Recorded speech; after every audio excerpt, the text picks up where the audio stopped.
नमस्कार मित्रांनो, शनई चौघडे मालिकेतील पुढील भागांमध्ये आपल्याला असं बघायला मिळणार आहे का खूपच प्रचंड तणावपूर्ण वातावरण तयार होणार आहे आणि रात्रीची वेळ असते आणि अशावरी आपल्या खोलीमध्ये खूप घाबरलेल्या अवस्थेत गौतम सोबत फोनवरती बोलत असते आणि तिच्या आवाजात भीती, गोंधळ आणि अपराधीपणा स्पष्ट जाणवत असतो। ती हळू आवाजात म्हणते, गौतम मला खूप भीती वाटते, आपण जे करत आहोत ते चुकीचं तर नाही ना? तेव्हा दुसऱ्या बाजूला गौतम तिला शांत करण्याचा प्रयत्न करत असतो। त्याचा आवाज प्रेमाने भरलेला असतो आणि तो म्हणतो, अशावरी मी तुझ्यावरती खरं प्रेम करतो आणि मी तुला कधीच एकटं सोडणार नाही। पण त्याच क्षणी गौतमच्या चेहऱ्यावरती एक वेगळीच गंभीरता दिसून येते आणि त्याच्या मोबाईलमध्ये ते संपूर्ण संभाषण रेकॉर्ड होत असतं। अशावरी त्याला वाटतं की अजिबात तिला कल्पना नसते।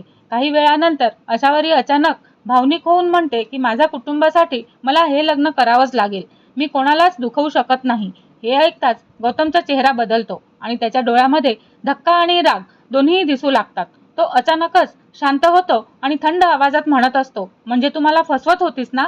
तेव्हा अशावरी घाबरते आणि लगेच म्हणते, नाही गौतम, तसं नाही। पण गौतम तिचं बोलणं मध्येच तोडतो आणि म्हणतो का मी तुझ्या विचारापेक्षा खूप हुशार आहे आणि अशावरी आता माझ्याकडे तुझ्या प्रत्येक शब्दाचा पुरावा पण आहे। हे ऐकून अशावरी पूर्णपणे हादरून जाते। तिच्या हातातून मोबाईल जवळपास निसटतो आणि तिच्या डोळ्यामध्ये अश्रू येतात आणि ती पूर्णपणे घाबरून जाते आणि वातावरणात एक वेगळाच सस्पेन्स तयार होतो। आता गौतम हे रेकॉर्डिंग काय वापरणार आहे का, हा प्रश्न प्रेक्षकांच्या मनामध्ये निर्माण होतो। दुसऱ्या बाजूला आपण पाहतो की जय आपल्या आलिशान ऑफिसमध्ये असतो आणि तो सकाळची वेळ असते। ऑफिसमध्ये सर्व कर्मचारी कामांमध्ये व्यस्त असतात। मोठ्या स्क्रीनवरती न्यूज चॅनल चालू असतं आणि अचानकच अँकर मोठ्या उत्साहाने बातमी सांगायला सुरुवात करतो। ह्या वर्षाचा सर्वोत्कृष्ट बिझनेसमॅन जय आता आपल्या कंपनीत महिलांना संधी देत आहे आणि एकेकाळी महिलांविरोधात बोलणारा उद्योगपती आता बदलतोय का? हे ऐकताच ऑफिसमधील सगळे कर्मचारी टीव्हीकडे पाहू लागतात।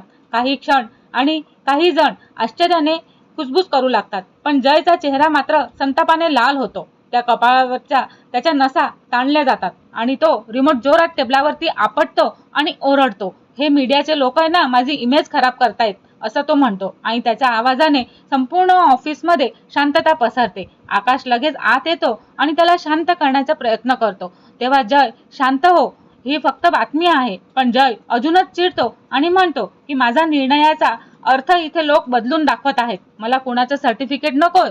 त्याच्या चेहऱ्यावरचा अहंकार आणि राग हे स्पष्ट आपल्याला दिसत असतो आणि ह्याच तणावात आणखीन एक प्रसंग घडतो। जय आपल्या कॅबिनमध्ये वैयक्तिक वॉशरूम मध्ये जातो आणि अचानक त्याची नजर आरशावरती चिकटलेली एक टिकलीवरती जाते। तो क्षणामध्ये संतापतो आणि तो म्हणतो की माझं वॉशरूम कोणी वापरलं? तो जोरात ओरडतो आणि संपूर्ण ऑफिस घाबरून जातं। काही वेळात त्याला समजतं की शर्वरीने चुकून ते वॉशरूम वापरलेलं होतं आणि शर्वरी शांतपणे पुढे येते आणि समजावते, ऑफिस बॉयने स्प्रे मारल्यामुळे माझ्या डोळ्यांना त्रास होत होता आणि जवळचं वॉशरूम म्हणून मी ते वापरलं। पण जय काय ऐकून घ्यायला तयार नसतो। तो संतापाने म्हणतो, नियम म्हणजे नियम आणि नियम तोडणाऱ्यांना शिक्षा मिळणारच। तेव्हा शर्वरी त्याच्याकडे रागाने पाहते पण स्वतःला सावरते आणि त्याच क्षणी जय संपूर्ण ऑफिस समोर मोठा निर्णय घेतो आणि तो जाहीर करतो की आजपासून पुढचे 2 आठवडे सर्व महिला कर्मचाऱ्यांना 2 तास ओव्हरटाईम करतील। आणि हे ऐकताच सगळे महिला कर्मचारी स्तब्ध होऊन जातात आणि त्यांच्या चेहऱ्यावरती धक्का आणि अन्यायाची भावना स्पष्ट दिसत असते। काहींच्या डोळ्यामध्ये पाणी येतं आणि ऑफिसमध्ये तणावाचं वातावरण तयार होतं। दरम्यान दुसऱ्या बाजूला आपण पाहतो की समायरा ही शांतपणे तिच्या पुढचा डाव आखत असते। ती गौतम बांदेकरला भेटते आणि तिच्या चेहऱ्यावरती खोटं हसू असतं पण मनामध्ये कारस्थान सुरूच असतं। ती त्याला हळूहळू भडकवण्याचा प्रयत्न करते आणि ती म्हणत असते की तुला खरंच वाटतं का गौतम, अशावरी फक्त तुझी आहे? गौतम बांदेकर तिच्याकडे गोंधळून पाहतो आणि समायरा पुढे म्हणते, काही लोक तुझ्यापासून सत्य लपवत आहेत आणि तिच्या बोलण्यामुळे गौतमच्या मनामध्ये संशय निर्माण होतो। पण ती पूर्ण सत्य सांगत नाही कारण तिला अजून मोठा खेळ खेळायचा असतो। भागाच्या शेवटी आपण पाहतो की सर्वात मोठा ट्विस्ट येतो की गौतम अचानक जय आणि शर्वरीला भेटायला बोलावतो आणि दोघेही तिथे पोहोचतात।